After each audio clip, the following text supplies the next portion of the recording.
This is the story of the witch hunts, an age when fear ruled, reason faltered, and thousands were accused of impossible crimes simply for being different. Welcome to Fall Asleep To. If long, gentle journeys through history, philosophy, and the stars bring you comfort, consider subscribing so you'll always have another story waiting. Now get comfortable, let the world grow quiet, and let's get started. Long before the term witch was whispered in fear by torchlight, the seeds of suspicion had already taken root. Our journey begins in the ancient world, far from the burning pyres of medieval Europe or the Puritan courts of colonial America. Here, among early civilizations, we find the first shadows of the figure who would come to be called a witch, a person standing at the edge of society, practicing rituals the majority didn't understand, communing with spirits, gods, or the forces of nature itself. In ancient Mesopotamia, over 4,000 years ago, civilizations like the Sumerians and Akkadians recorded laws and omens that mention magic and sorcery. These societies believed the world was filled with unseen forces, both good and evil. Illness, misfortune, and death were not always attributed to natural causes. They were often believed to be the work of unseen malevolent agents. And if you were suffering, someone, somewhere, might have caused it. The oldest known reference to witchcraft appears in the Code of Hammurabi, carved into stone in Babylon around 1750 BCE. In it, there are laws that address what should be done if someone is accused of casting a harmful spell. The punishment? Death, unless the accused could prove their innocence. Though proving one's innocence in an era without evidence, only suspicions, often meant the outcome was grim. But even then, the concept of witchcraft was not black and white. In ancient Egypt, for example, magic was not only accepted, it was institutionalized. Priests practiced Heka, a form of sacred magic believed to be a gift from the gods. Healing spells, protective charms, and rituals to aid the dead on their journey to the afterlife were all part of daily spiritual life. Here, magic was divine, useful, sacred. Still, beneath the surface of sanctioned practices lived a fear of magic that could be used for harm. Curses whispered in the dark, protective amulets worn to keep danger at bay. The ancient Egyptians had spells designed specifically to ward off what we might now call black magic. Even in a society that embraced the mystical, there remained a quiet undercurrent of suspicion toward those who might wield power for selfish or sinister purposes. Travel west to ancient Greece, and we find figures like Medea and Circe, powerful women skilled in the use of herbs, potions, and enchantments. In Homer's Odyssey, Circe is both captivating and dangerous, turning men into animals with a mere wave of her hand. These figures were feared, yes, but also respected. They were complex, not yet condemned in the way future witches would be. The Romans, inheriting much from the Greeks, eventually introduced the Lex Cornelia de Sicariis et Beneficiis, a law targeting poisoners and sorcerers. By the 1st century BCE, Rome was cracking down on individuals suspected of manipulating the natural order. A large-scale witch hunt in the city of Rome itself reportedly led to the execution of over 2,000 people. The charge: sorcery. Still, it was not until the rise of monotheistic religions, Judaism, Christianity, and later Islam, that the line between divine and demonic became stark. Polytheistic cultures often allowed for a wide range of supernatural beliefs. Spirits could be helpful or harmful. Magic could be protective or dangerous. There was room for nuance. But when a culture embraces the idea of one true God, the existence of other spiritual powers often becomes suspect, even heretical.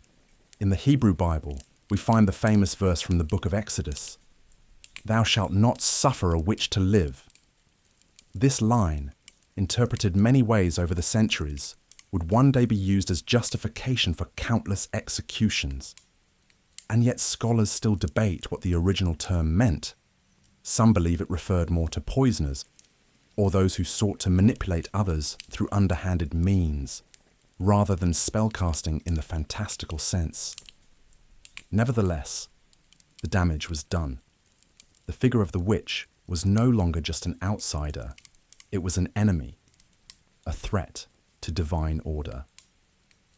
And as Christianity spread through Europe, absorbing and suppressing pagan traditions, the roots of witchcraft were increasingly associated with a rebellion against God. This wasn't always violent or dramatic. Often, it was slow, quiet. The old gods didn't disappear overnight. They were rebranded as demons. The forest spirits became devils. The wise woman in the village became a sorceress, her knowledge now suspect. Her remedies and herbal brews, once respected, were now considered dark arts.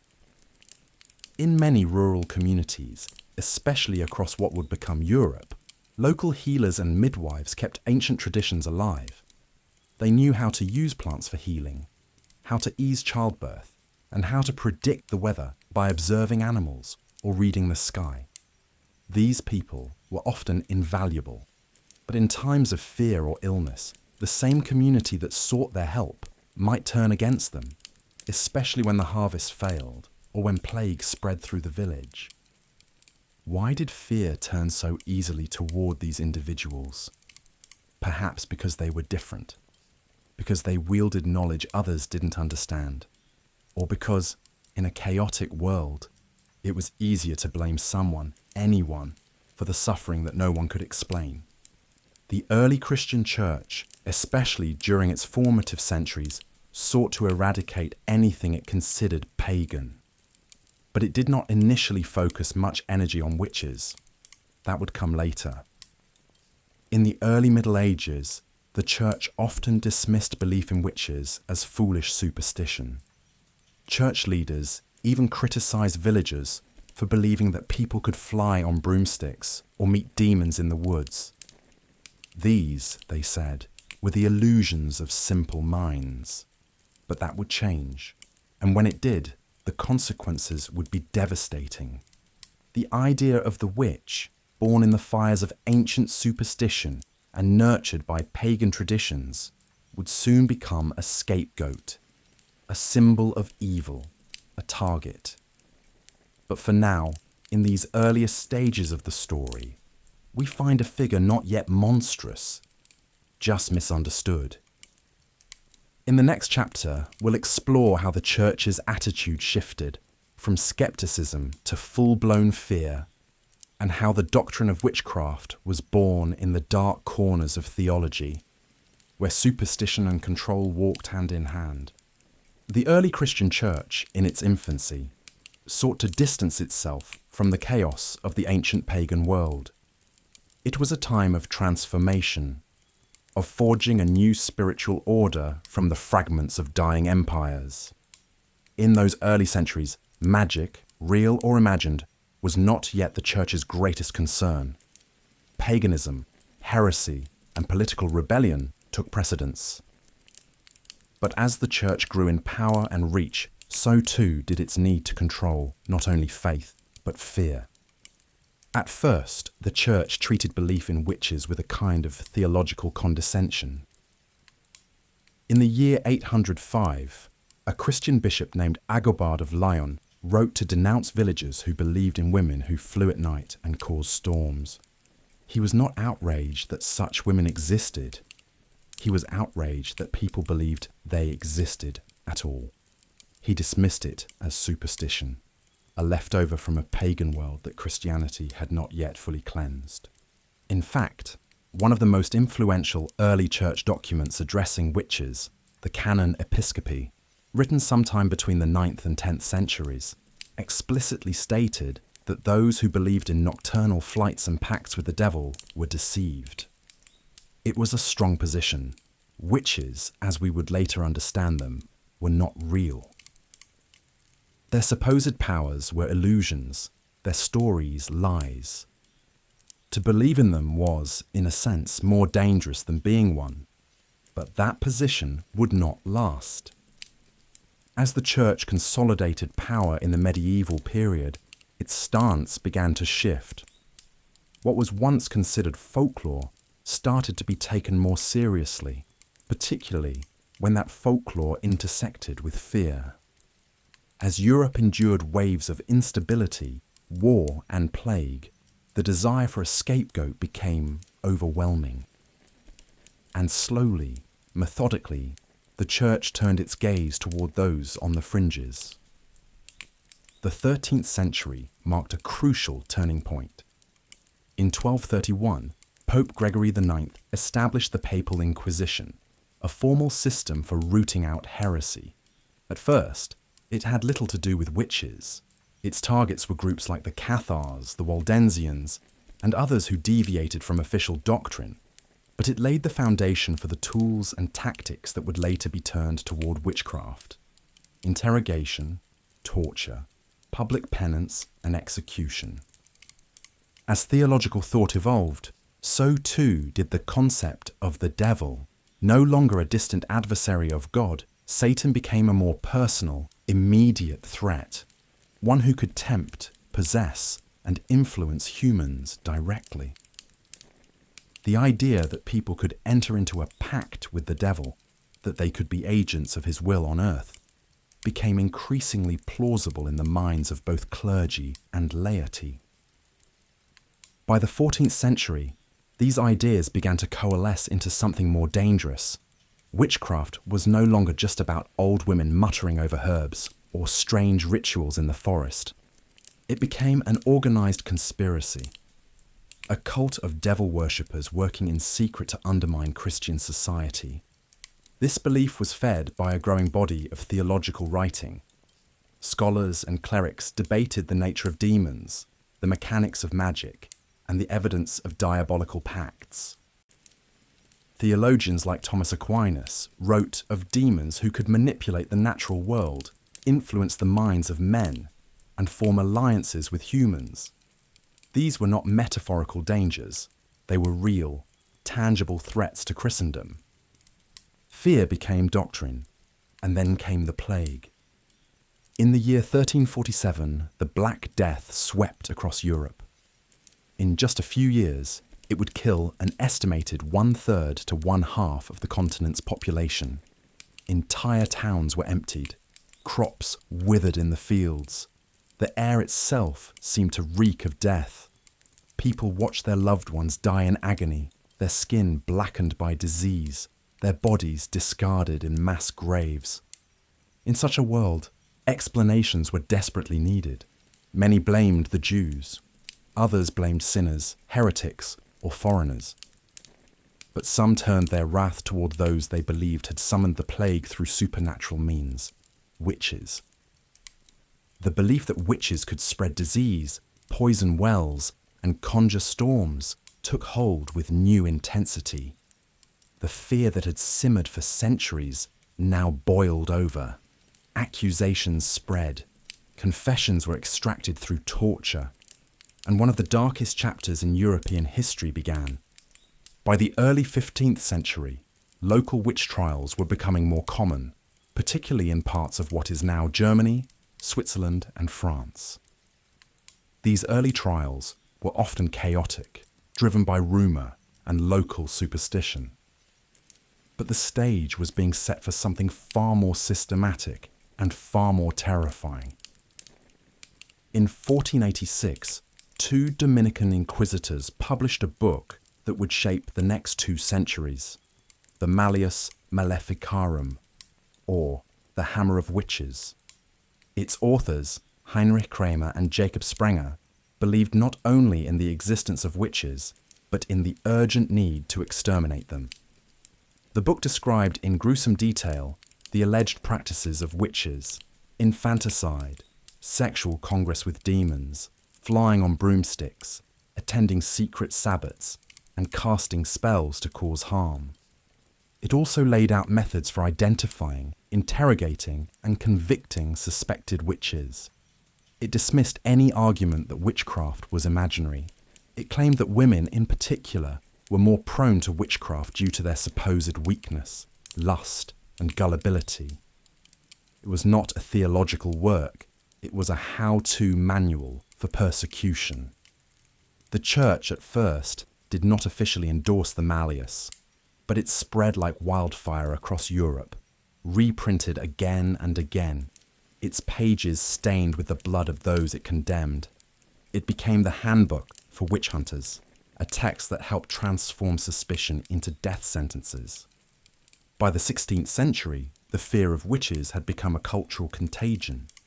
Trials multiplied, torture chambers filled, pyres were built, and the church, both Catholic and later Protestant, played a central role. Though there were variations from region to region, the doctrine was clear: witchcraft was a crime against God. To harbour a witch was to risk damnation. To question the trials was to invite suspicion, and to be accused was, more often than not, a death sentence. In the next chapter, we'll explore the impact of the Malleus Maleficarum in detail, and how it transformed scattered fears into a Europe-wide obsession, igniting centuries of terror that would burn across fields and through villages, all in the name of righteousness. It was the year 1486 when a book emerged from the dark heart of religious fear, cloaked in authority and dripping with dangerous certainty. Its title, Malleus Maleficarum, Latin for the hammer of witches, was no metaphor. It was a weapon, forged not of iron, but of ideology, meant to crush what it claimed was a growing army of the devil's servants, walking among the innocent. The authors were Heinrich Kramer and Jakob Sprenger, two Dominican inquisitors determined to prove what many still doubted: that witches were real, that they were everywhere, and that they posed a mortal threat to Christian society. The Malleus was not the first text to address witchcraft, but it was the one that codified the panic, gave it structure, voice, and legitimacy. The world into which the Malleus was born was already trembling. Political instability, famines, wars, and plagues had left Europe raw and fearful. People were searching for reasons behind their suffering. They wanted enemies to blame, something tangible to explain the invisible dread that haunted their lives. The church had long held authority over such matters, and now, with this book, the flames of suspicion found fuel. The Malleus Maleficarum is divided into 3 sections. The first seeks to prove the existence of witches, addressing skeptics, and weaving theology with superstition. It draws heavily on the idea that denying witchcraft is itself heretical, and thus to question the book's contents is to align oneself with the devil. The second section describes the alleged practices of witches in harrowing detail. According to the text, witches steal infants, make pacts sealed with bodily fluids, ride on broomsticks, and sabotage crops with the help of demons. These were not symbolic acts, they were presented as literal truths beyond question. The third and final section is a practical guide on how to identify, prosecute, and punish witches. It offers instructions for interrogation, both with and without torture, and outlines how to interpret confessions, dreams, and signs of possession. It warns judges to ignore cries of innocence or pleas for mercy, as witches were said to be skilled in deception. At its core, the Malleus is a paradox, a book meant to fight evil, but one that became a vehicle for immense cruelty. It presents itself as scholarly, citing scripture and previous theologians, but its tone is venomous, its logic circular. If a woman protests, she is using witchcraft to defend herself. If she confesses, she is guilty. If she dies during interrogation, her soul is saved from the devil. And yes, its focus on women is chilling. In the eyes of Kramer and Sprenger, women were more susceptible to the devil's temptations due to what they considered their moral and spiritual weakness. The text includes statements such as, "All witchcraft comes from carnal lust, which is in women insatiable." It claims that women are less intelligent, more deceitful, and naturally inclined toward evil. The authors argued that women were not only more likely to become witches, but more dangerous when they did. This misogyny was not merely reflective of the era, it was catalytic. The Malleus did not just echo society's biases, it magnified them. It armed judges, inquisitors, and clergy with theological justifications for targeting women, particularly those who were poor, widowed, unmarried, or otherwise on the margins. Midwives, in particular, came under intense suspicion. Their knowledge of childbirth, herbs, and female health made them invaluable to communities, but suspect to authorities. The Malleus accused midwives of causing miscarriages, stealing newborns for rituals, and offering infants to demons. It was a brutal reversal. Those who brought life into the world were now accused of orchestrating death. The book spread rapidly across Europe. Though it was never officially sanctioned by the Catholic Church, it was widely printed and referenced, especially in the German-speaking regions where witch trials would later become most intense. The advent of the printing press had made mass dissemination possible. What had once been localized, fear now became continent-wide hysteria. With the Malleus in hand, magistrates felt justified in their actions. Confessions, often extracted under torture, became the cornerstone of trials. And because the book insisted that witches travelled in covens, groups who met in secret sabbats, one confession often led to another and then another. Accusations spiralled. Families were torn apart, villages devastated. One person's misfortune, a failed harvest, a dying child, a sudden illness, could spark an accusation. And once accused, few escaped unscathed. The rules of justice had been rewritten. The presumption of innocence replaced by a presumption of guilt, fueled by fear and sanctioned by theology. The Malleus also influenced Protestant regions despite its Catholic origins. The Reformation, which fractured the unity of Western Christianity, did little to slow the witch craze. In fact, in some areas, it intensified it. Lutheran and Calvinist territories conducted their own witch hunts, often with equal or greater brutality.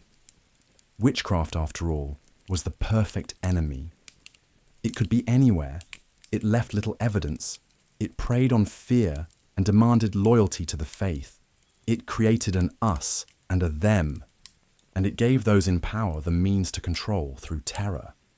In many ways, the Malleus Maleficarum succeeded in what it set out to do. It transformed the abstract fear of evil into a concrete framework for persecution. It helped create an age where superstition triumphed over compassion, where justice was silenced by screams, and where thousands, perhaps tens of thousands, would die, burned or broken in the name of righteousness. But the book also carries a legacy beyond the violence.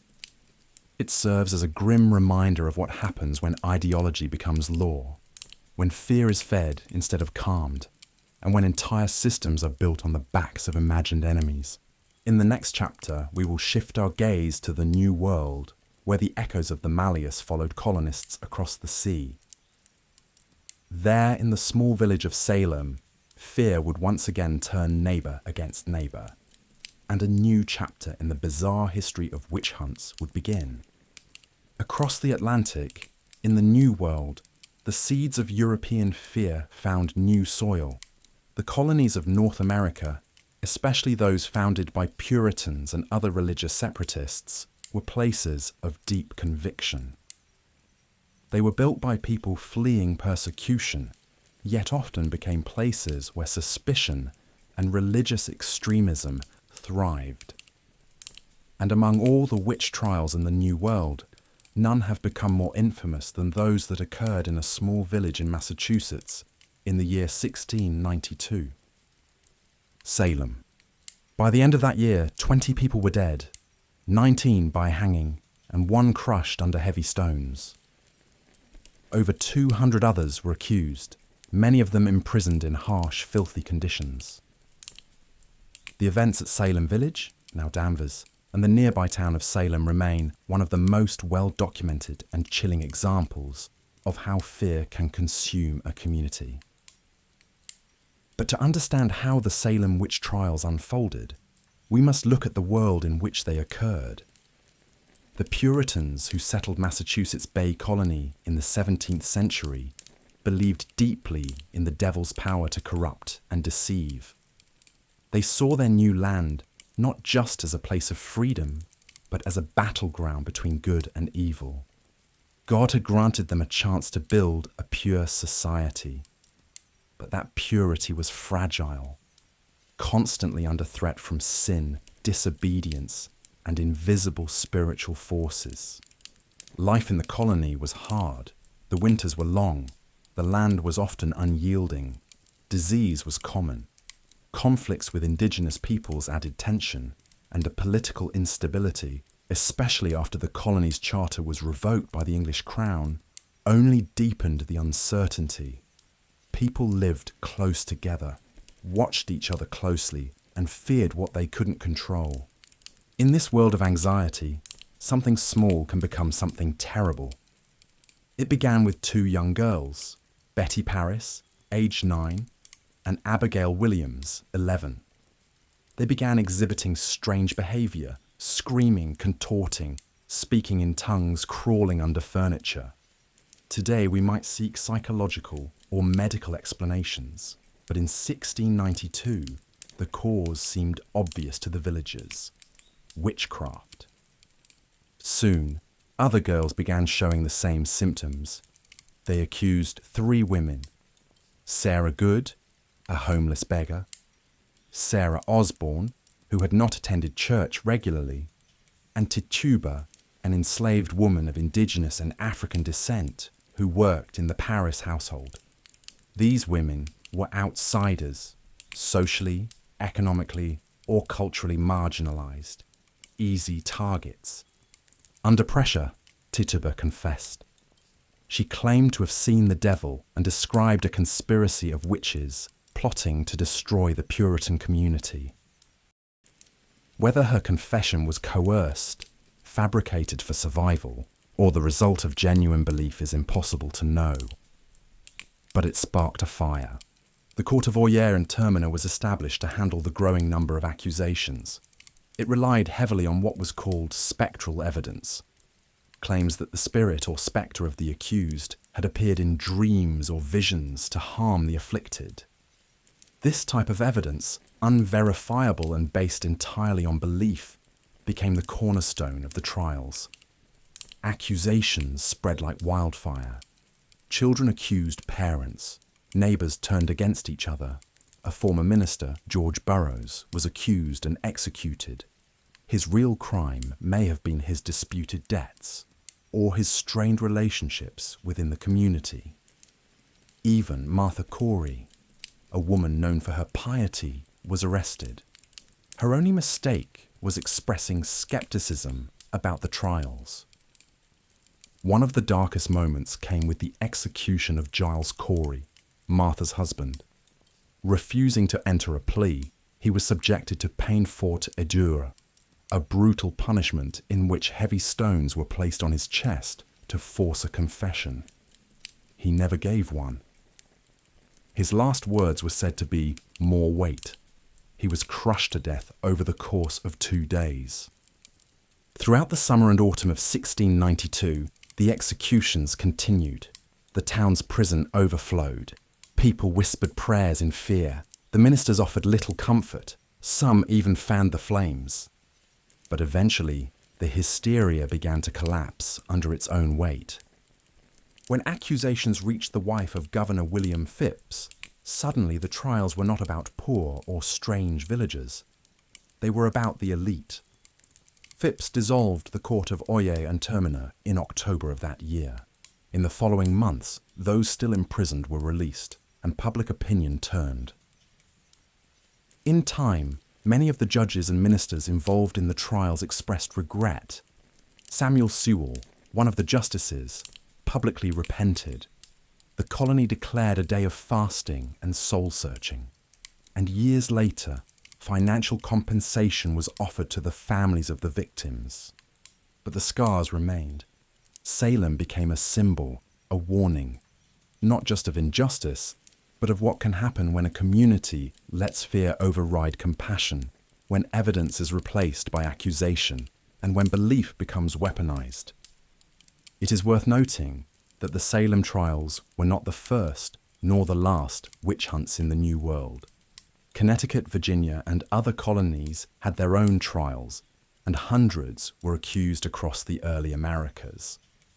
But Salem's trials were the most intense, the most lethal, and the most enduring in cultural memory. Why? Perhaps because they felt so human. The image of girls crying out in fear, of parents burying children, of neighbors testifying against those they once broke bread with. These are not distant or monstrous acts. They are painfully ordinary, and that is what makes them so haunting. Even today, scholars debate what caused the Salem witch trials.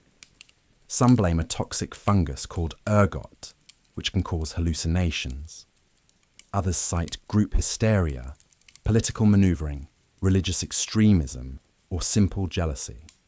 The truth is likely a complex blend of all these things, a perfect storm of stress, belief, and fear. But what matters most is not how it started, it's how quickly it spread, how people acted once the idea took root, and how no one, not even the righteous, was safe. In the next chapter, we'll step back from Salem and explore the bizarre and often gruesome methods used to test for witchcraft. From the infamous swimming test to the weighing of witches, we'll uncover how superstition became procedure and how the tools of justice became instruments of suffering. The question is as old as fear itself. How do you prove the invisible? How do you confirm that someone has made a pact with the devil, flown through the night sky, or cast curses with nothing but a glance? In an age where witches were believed to be real, dangerous, and everywhere, this was not a rhetorical puzzle. It was a deadly one. Across centuries and continents, communities devised tests. Some were theatrical, others were torturous. All were rooted in the belief that witches carried physical evidence of their guilt, or that God would reveal the truth through suffering. Today, these trials seem absurd, almost surreal, but to the people of the time, they were deadly serious. Let us begin with perhaps the most infamous of them all, the swimming test. Also known as ducking, this method rested on a strange kind of logic. Water, being pure and blessed, would reject the body of a witch. If the accused floated, they were considered guilty. The water had cast them out. If they sank, they were innocent, but might drown before anyone could pull them out. The accused was often tied at the wrists and ankles, sometimes bound to a wooden pole or looped with rope around the waist. They were then lowered into a body of water, usually a pond or river. Observers watched closely as the accused struggled to stay afloat or sank beneath the surface. Survival did not always bring salvation. Many who passed the test were left with permanent injuries or found themselves accused again. The absurdity of the swimming test was matched only by its cruelty. In some cases, people were repeatedly dunked. In others, they were allowed to drown. For those who survived, the trauma lingered. Bodies shivered long after the cold water. Spirits once broken rarely healed. But ducking was just one method. Another was the witch's mark test. It was widely believed that witches bore a physical sign of their pact with the devil. This mark could take many forms: a mole, a birthmark, a scar, or a blemish. Even a freckle in the wrong place could be enough. It was said that the devil kissed his followers at the time of their initiation, leaving behind a permanent mark, often hidden on the body. To find it, so-called witch prickers were hired. These were individuals, some self-declared experts, others little more than travelling frauds, who would inspect the accused, often in public, stripping them and examining every inch of their bodies. If they found a mark, they would pierce it with a needle or pin. If the accused did not bleed or feel pain, the mark was confirmed as proof of guilt. What the crowds did not know, or did not want to believe, was that some prickers used retractable needles that gave the illusion of no pain or blood. In other cases, the accused were so terrified they didn't react at all. Either way, the test was stacked against them. Then there was touch testing. This method was especially popular in cases where the afflicted, the ones supposedly bewitched, claimed to suffer fits, convulsions, or mysterious pains. During the test, the accused witch would be brought into contact with the victim. If the symptoms ceased at the moment of touch, it was considered evidence that the person had caused the ailment in the first place. In truth, this was a simple psychological trap. The so-called victims, especially children, often believed in their own possession. The power of suggestion was strong. If everyone expected their suffering to end upon being touched, it often did. But the logic reversed guilt and innocence. Relief became damning. Compassion became proof. Another method was the recitation test. The accused would be asked to recite the Lord's Prayer without mistake or hesitation. The idea was that a true witch, being in league with the devil, would be unable to utter sacred words. This test could be conducted during interrogation or in public, often with dozens of eyes watching for a stammer or slip. Consider the pressure. Bound in chains, exhausted, cold, facing death, and asked to speak perfectly in a language you might barely know.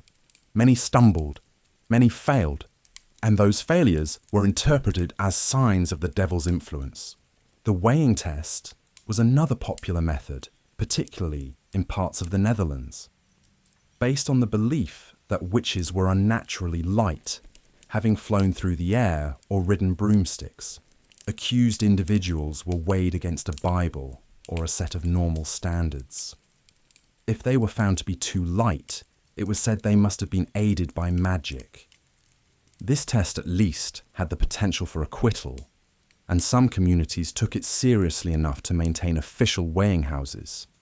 But the theory itself was flawed.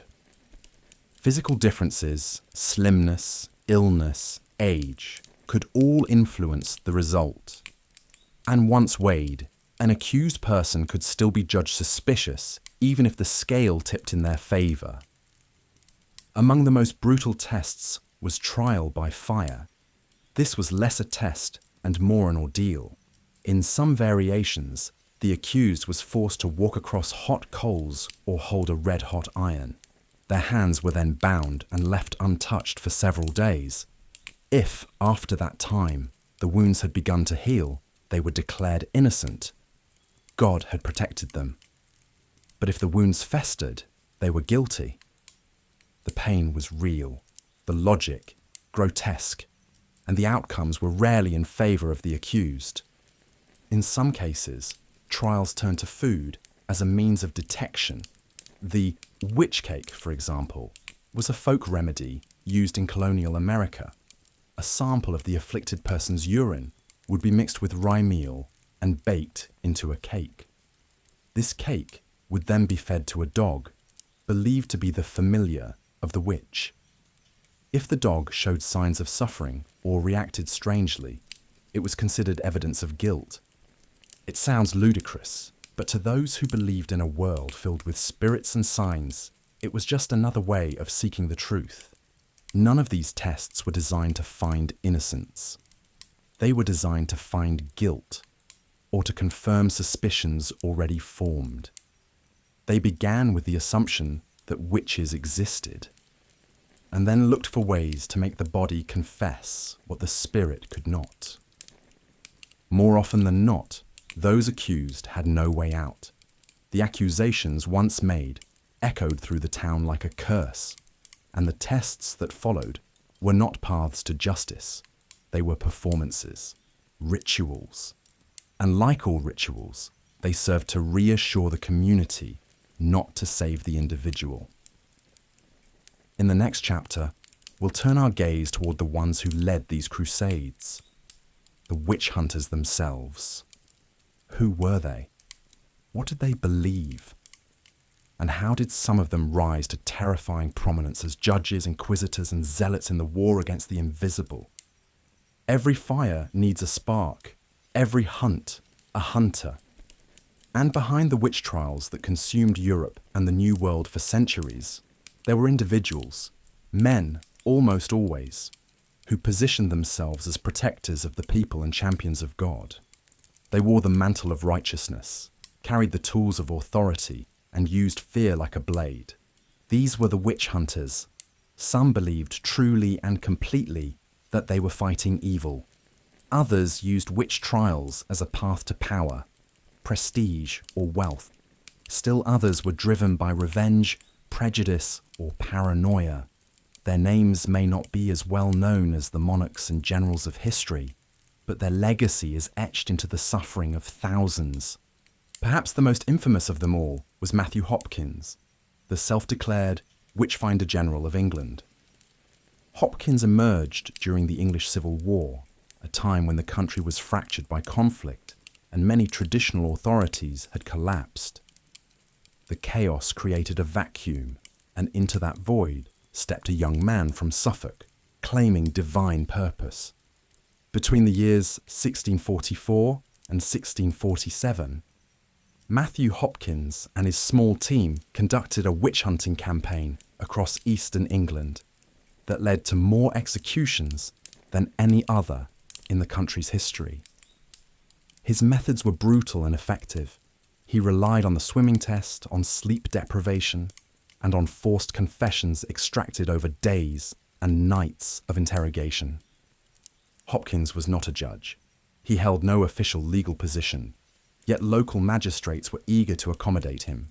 His supposed expertise gave legitimacy to trials that would otherwise be questioned, and he charged fees for his services, fees that communities, gripped by fear, were often willing to pay. His obsession with finding witches knew few limits. Even elderly women and the mentally ill were not spared. He claimed to look for the witch's teat, an extra nipple used to feed demonic familiars. He convinced communities that entire networks of witches operated among them. And when one confession was obtained, he used it to unearth others, like a spider weaving a web of suspicion. Historians estimate that Hopkins was responsible for the deaths of over 100 women in just a few short years, a staggering number in a country that had previously seen few witch trials by comparison. Eventually, public opinion turned against him. The brutality of his methods, the high cost of his services, and the growing number of innocent victims led many to question his motives. He died in 1647, at the age of 27. Some say he succumbed to tuberculosis. Others whispered that he himself was accused of witchcraft and executed. That part is legend, but what remains certain is that his short, feverish campaign left a scar on English history. Across the Channel, in continental Europe, the zealotry took even darker forms. In Germany, Balthasar von Dernbach, a prince-bishop in the region of Fulda, launched a massive witch hunt in the early 17th century as part of the Counter-Reformation. He believed that purging witches was necessary to restore Catholic purity in his domain. Hundreds of people were accused, tortured, and executed under his rule. His methods were so extreme that even some fellow clerics voiced concern. Then there was Heinrich Franz Boblig von Edelstadt, a layman who orchestrated the witch trials in Moravia, in what is now the Czech Republic. He was not a theologian or judge by training. but he mastered the art of fear. His campaign in the town of Schumperk and surrounding areas led to the execution of over 100 individuals, many of them members of the local elite. His reign of terror became so notorious that it inspired novels and plays centuries later. Boblig's trials were a perfect example of how the system of accusation and confession fed itself. Once someone was tortured into naming others, those names became the targets of the next round. Entire families were destroyed. Wealth was confiscated. Communities fell into silence. Witch hunters like Boblig often accumulated power through the very process of persecution. They became untouchable, agents of the state and of the church. Their authority came not from merit, but from the depth of the fear they could inspire. In Scotland, King James VI, later James I of England, was not just a believer in witchcraft, he was an active participant in its persecution.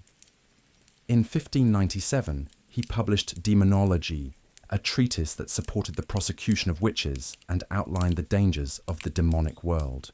His personal involvement in the North Berwick witch trials, where dozens were tortured and several executed, helped ignite a wave of witch hunts across Scotland. James's book was influential far beyond his reign. It shaped the thinking of clergymen, judges, and ordinary people across Britain. It also influenced the writers of the King James Bible, and even inspired Shakespeare's portrayal of witches in Macbeth. Yet not all witch hunters came with titles or crowns. Many were local magistrates, village priests, or self-appointed experts. They relied on the panic of their neighbours, on the weight of tradition, and on the ever-useful tool of torture. Their names may be forgotten, but their methods were repeated again and again. Isolate the accused, interrogate without rest, interpret every word and gesture as evidence of guilt. Some truly believed they were saving souls.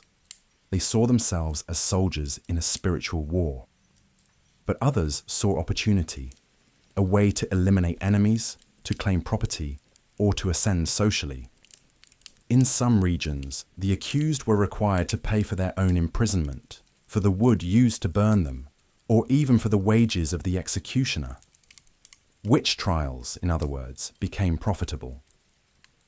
And always at the heart of it all was control over women, over the poor, over dissent. The witch hunter did not just hunt witches, he hunted rebellion, he hunted difference, he hunted anything that did not conform, but the fear he wielded could not last forever. Over time, voices of reason began to rise. Philosophers, scientists, and skeptical clergymen questioned the logic of trials and the morality of torture. But before the tide turned, thousands more would fall victim to the strange and terrible dance between belief and brutality. In the next chapter, we will explore how science, medicine, and early psychology began to offer new explanations for the behaviors once blamed on witchcraft. As reason slowly pushed back against superstition, the world began to ask, were these witches ever real at all? As the fires of the witch hunts began to flicker and fade, a new light emerged, faint at first, but growing steadily brighter. It was the light of reason, of observation, of skepticism, and as it spread, it began to transform the way people viewed the world and themselves. The Age of Enlightenment, which took root in the late 17th and 18th centuries, brought with it a radical idea that the universe operated according to natural laws, not just divine will. That the human mind could understand reality through evidence, not simply scripture. And that perhaps, just perhaps, not every affliction, outburst, or tragedy was the work of the devil. For centuries, behaviors we now understand as psychological or medical disorders were seen through the lens of spiritual warfare.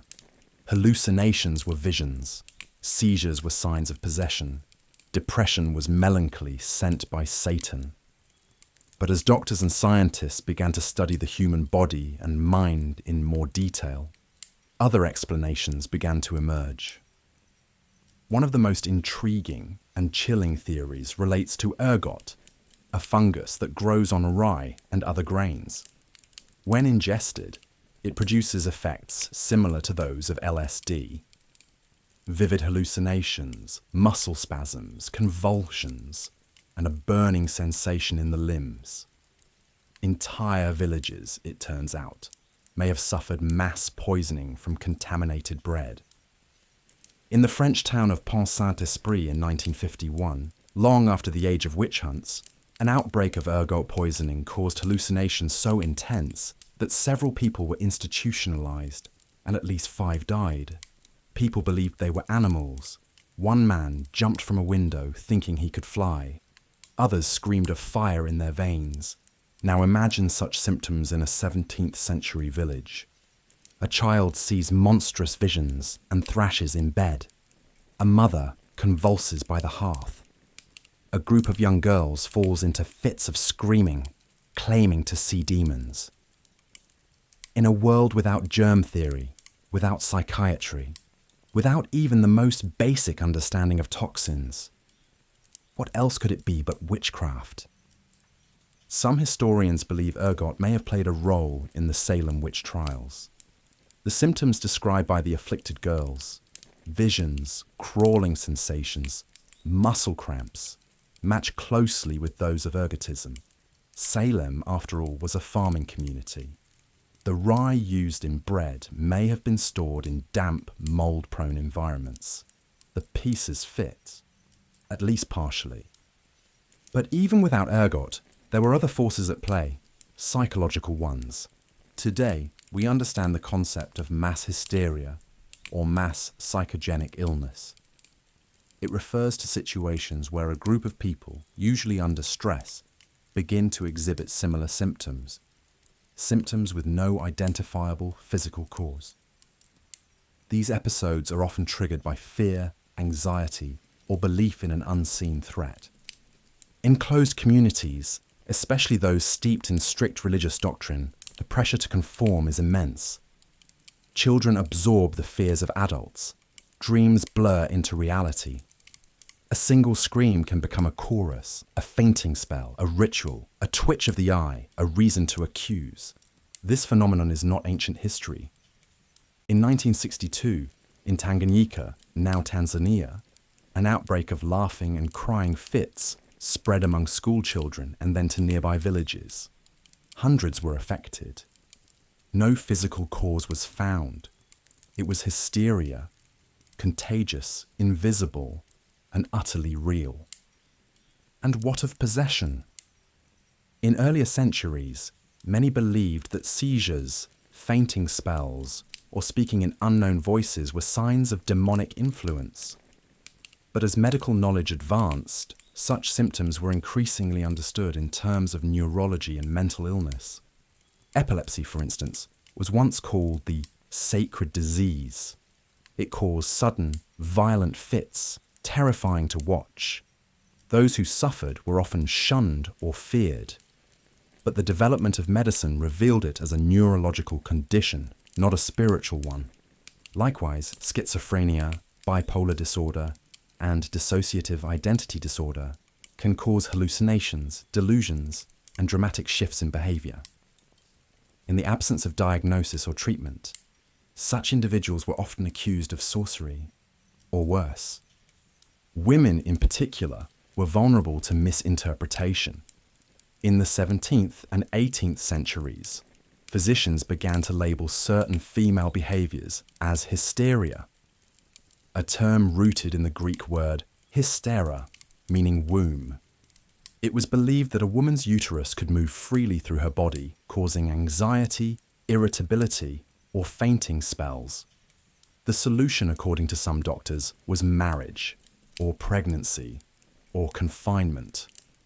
Though the theory of a wandering womb has long been discredited, the legacy of pathologizing female emotion remains. Many women executed as witches were likely suffering from grief, trauma, or psychological conditions for which their societies had no words and no sympathy. And then there were the healers, women who understood herbs, who knew which roots eased pain, which teas calmed nerves, which poultices reduced swelling. Their knowledge, passed down through generations, was once valued. But as male-dominated medicine rose, these women were increasingly labelled as quacks or witches. It is no coincidence that as universities and medical guilds began to exclude women, accusations of witchcraft surged. Herbalists, midwives, and caregivers, those who held wisdom outside the official institutions, were seen not as assets, but as threats. Science did not save them in time, but it did, eventually, offer new ways of seeing. By the late 18th century, witch trials had all but ceased in most of Europe. Courts began to reject spectral evidence, torture was increasingly outlawed, and intellectuals, from philosophers like Voltaire to scientists like Newton, championed rationality over superstition. Still, the question lingers. If we now understand these episodes as the result of illness, fear, and social pressure, does that mean the witches were never real?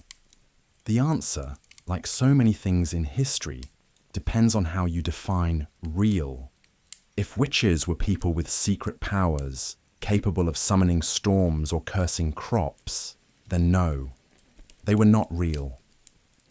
But if witches were people made dangerous by the fear of others, scapegoats, outcasts, misunderstood souls, then yes, they were tragically, painfully real.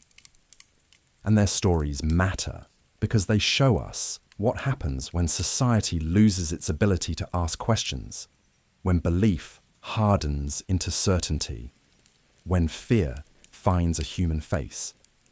In the next chapter, we'll examine why so many of those faces belong to women. We'll explore the deep connection between gender, power, and persecution, and why the witch became one of the most enduring symbols of female fear, freedom, and rebellion. When we think of a witch, what image comes to mind? A woman, most likely, perhaps elderly, perhaps poor, a solitary figure stirring a cauldron or whispering to the wind, sometimes wise, sometimes wicked, but almost always female. This is not by accident. Of the tens of thousands of people executed as witches between the 15th and 18th centuries, the overwhelming majority were women. In some regions, as many as 80% of the accused were female. The connection between witchcraft and womanhood runs deep. So deep, in fact, that the witch has become one of the most enduring symbols of society's fear and control of women. To understand why, we must look at the world these women inhabited. In early modern Europe, the roles available to women were rigid and few. They were expected to marry, bear children, serve their husbands, and remain pious and quiet. Women who defied these norms, by remaining single, by speaking their minds, by gaining knowledge, were often viewed with suspicion. Witches, in many ways, were everything a good woman was not. They were independent, they were sexually autonomous, they had knowledge, especially of the body, that the male world sought to control. And most importantly, they lived outside the systems of power that governed everyday life. In a world ruled by male clergy, male doctors, and male judges, female agency was threatening. Midwives and healers were frequent targets of suspicion. These women often held more practical medical knowledge than any man in their village. They delivered babies, treated fevers, and offered comfort where formal medicine failed. But as the professionalization of medicine began, controlled by men and increasingly tied to universities and church doctrine, these women were painted not as helpers, but as heretics.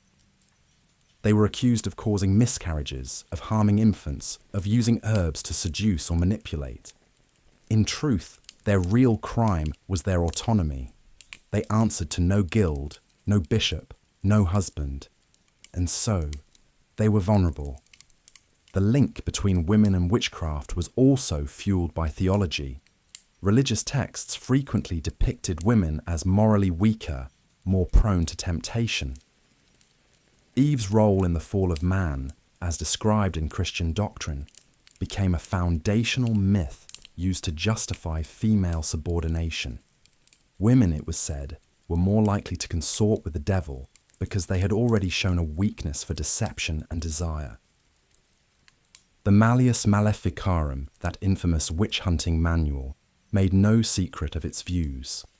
Its authors wrote that women are more credulous, more impressionable, and more carnal. They argued that women's bodies were gateways for demonic influence, and their voices, if raised in protest, were seen as unnatural. Even the female body itself was viewed with suspicion. Menstruation, pregnancy, menopause, natural biological functions were poorly understood and often interpreted as signs of imbalance or impurity. A woman whose body did not conform to expectation could easily become a suspect. Widows were especially at risk. Without a husband to protect them or testify on their behalf, older women living alone were frequent targets. They were often poor, dependent on the charity of neighbours.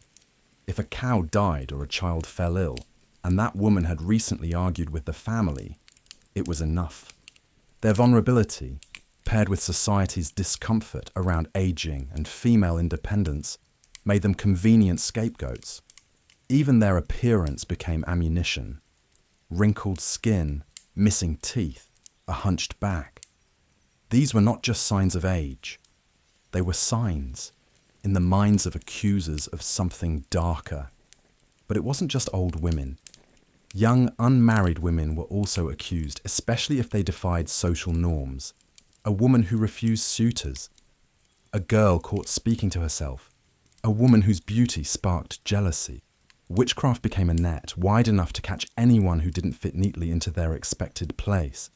And yet, the most haunting part of this history may be how often women turned against one another.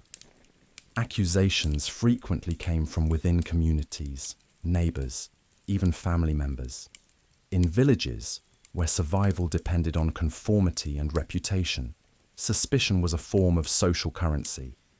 If your reputation was in danger, better to shift the spotlight to someone else. If your child died and the midwife could not save them, better to believe she had killed than to face your grief alone.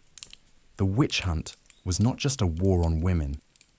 It was a war on womanhood itself, on the parts of it that could not be controlled. And this gendered fear was not unique to Europe. In parts of colonial America, similar patterns played out.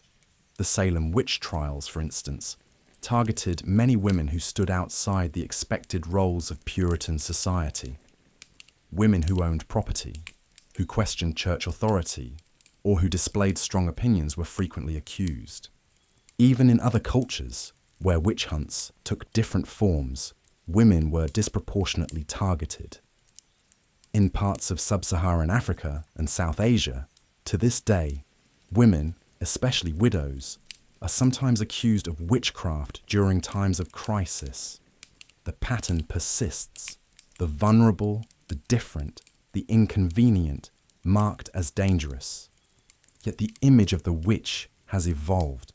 Today, she is not only a figure of fear, she is a symbol of rebellion, of knowledge, of resistance.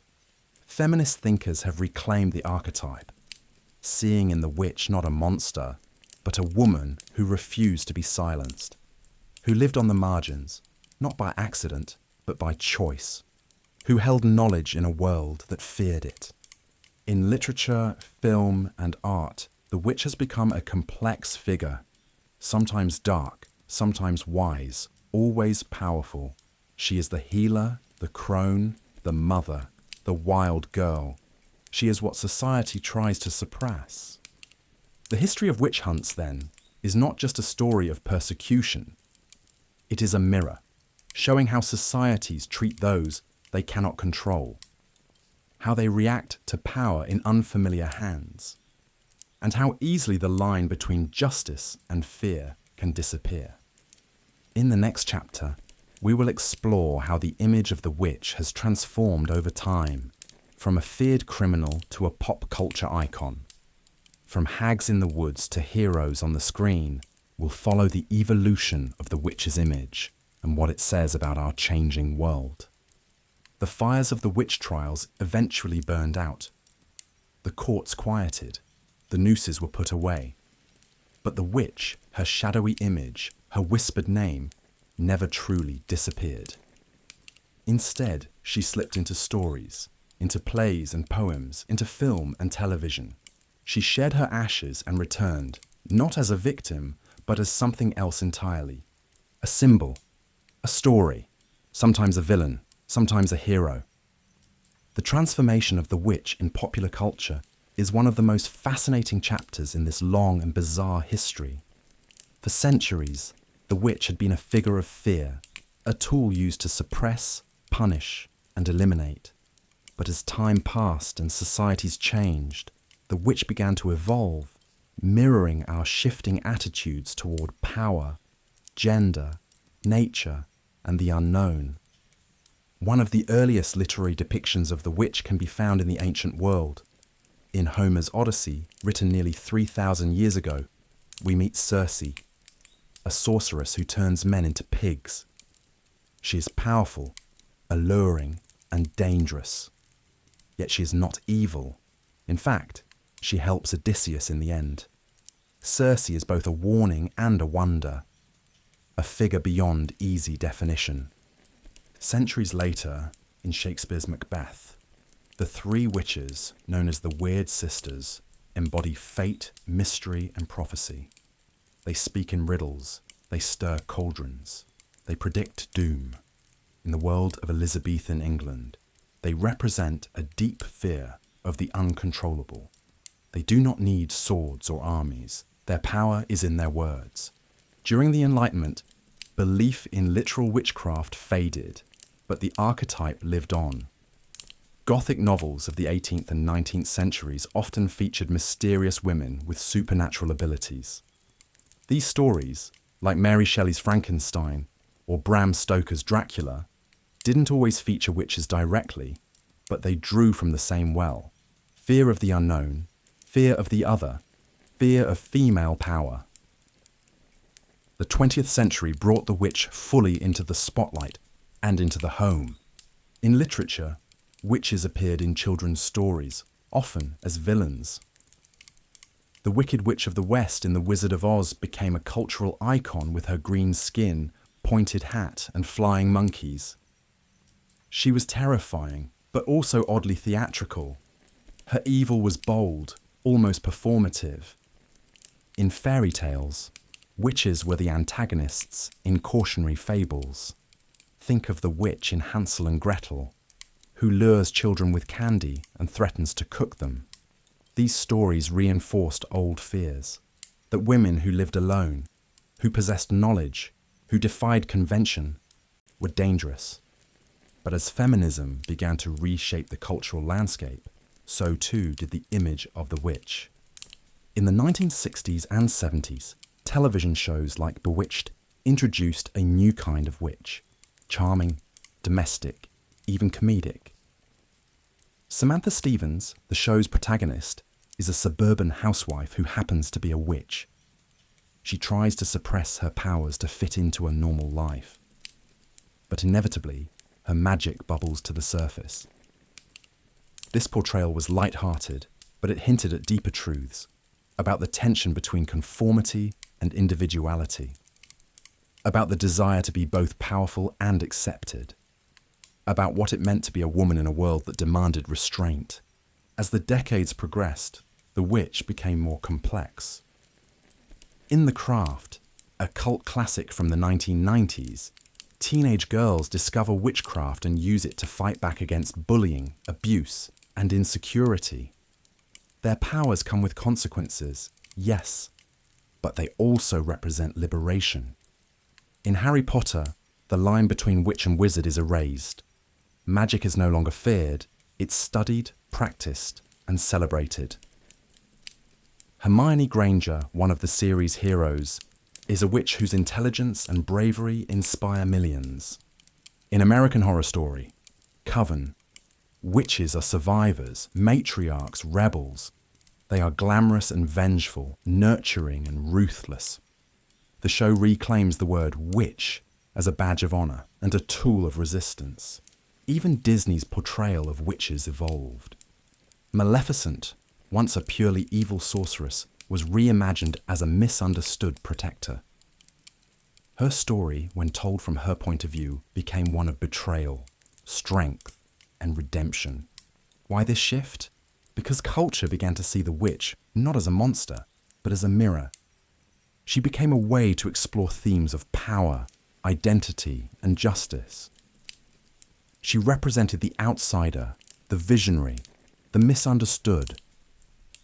And in a world still wrestling with inequality and oppression, her story remained deeply relevant.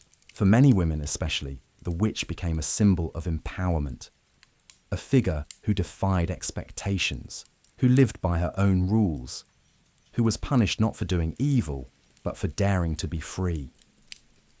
Modern witchcraft movements, such as Wicca, neo-paganism, and folk magic traditions, embrace this identity. These were not about curses and cauldrons, but about reconnecting with nature, with ritual, with the sacred feminine. In these circles, the witch is a healer, a priestess, a guide. The internet helped spread this revival. Hashtags like #WitchTalk and #ModernWitch showcase young people practicing tarot, astrology, herbal medicine, and spell work. Crystals, moon phases, and intention setting are part of a growing spiritual landscape that blends old traditions with new understanding. Of course, not everyone sees this positively. Some religious groups continue to condemn witchcraft. Others dismiss it as superstition. But the fact remains, the witch has gone from being hunted to being heard, from whispered accusation to chosen identity. She appears in fashion, in politics, in protest.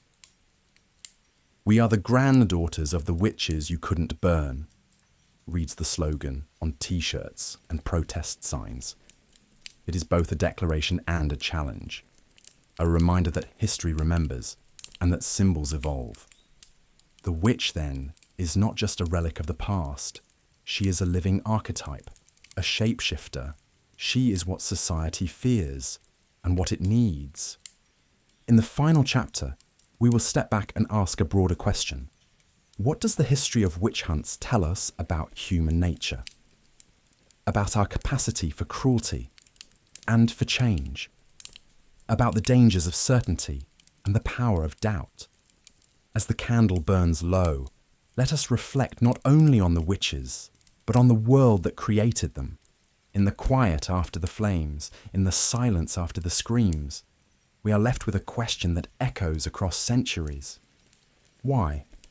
Why did they believe? Why did they fear? Why did so many people, ordinary, decent people, turn on their neighbours, their friends, even their own family with such certainty, such violence? And perhaps more importantly, could it happen again? The history of witch hunts is not just about witches, it is about us, about what we become when fear overrides reason, when power goes unchecked, when conformity becomes more important than compassion. At its core, a witch hunt is not just a literal hunt for witches.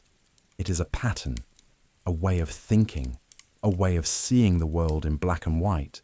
Us versus them, good versus evil, purity versus corruption. The witch becomes a symbol for whatever a society cannot tolerate: dissent, independence, mystery, the unknown. In medieval Europe, the witch was the poor widow who lived alone, the healer who knew too much, the woman who did not conform. She became the scapegoat for every failure: the failed harvest, the sick child, the sudden death. In colonial America, the witch was a threat to the Puritan dream of moral perfection. In Renaissance courts, she was a pawn in political games. In every case, The accusation said more about the accuser than the accused. But while the methods have changed, the mindset remains. We still live in a world that hunts witches. Not with fire and rope, perhaps, but with headlines and hashtags, with shame and silence, with exile instead of execution. Public outrage, driven by rumor and amplified by technology, can ruin lives overnight. The modern witch trial may happen in court, but it may also happen online, in boardrooms, in classrooms. The tools are different. The fear is the same. We see it in moral panics, over books, over music, over how people dress or who they love. We see it in scapegoating, blaming immigrants, minorities, the poor, or the other for complex problems. We see it when doubt is punished, when nuance is lost, when people stop asking questions and start making lists. The lessons of history are not always comfortable. They tell us that good people can do terrible things, given the right circumstances. That fear spreads faster than truth. That belief, once weaponized, can be deadly. But they also tell us something else. They tell us that progress is possible, that minds can change, that justice, though slow, can still find its way. The witch hunts eventually ended, not because the world became more moral, but because it became more curious, because people began to ask, what if we're wrong? Because reason challenged ritual, because science offered explanations for what once seemed supernatural, and because some were brave enough to speak out, to say, this is not right. Today, we have tools they did not. We have knowledge, we have rights, we have platforms for dissent, and communities for support. But we also have the same fears, the same desires for order, for certainty, for control. The question is, what will we do with them? The history of witch hunts teaches us the danger of certainty without evidence, the cruelty of systems built on fear, and the importance of protecting the voices that are easiest to silence. It reminds us that skepticism is not cynicism, that doubt is not weakness, that asking, could we be wrong, is not an act of betrayal, but of courage. It teaches us to be careful with power, to be mindful of the stories we tell and who those stories leave out, to remember that justice must be more than punishment. It must be protection, compassion, and the willingness to change. And it offers us a strange, haunting hope that even after centuries of darkness, the truth can still find its way through. So tonight, as we leave behind this long and bizarre history, let us carry its lessons gently. Let us be watchful, not just of others, but of ourselves. Let us speak, even when it is easier to stay silent. And let us never forget the names, the faces, the lives of those who were hunted simply for being who they were. The witch hunts are over, but the story isn't. It lives on. Whenever someone is silenced for speaking out, whenever someone is blamed for being different, whenever justice is used as a weapon instead of a shield. And perhaps if we listen closely, that story can help us write a different ending, a softer one, a kinder one, a future when no one is burned for the fears of others.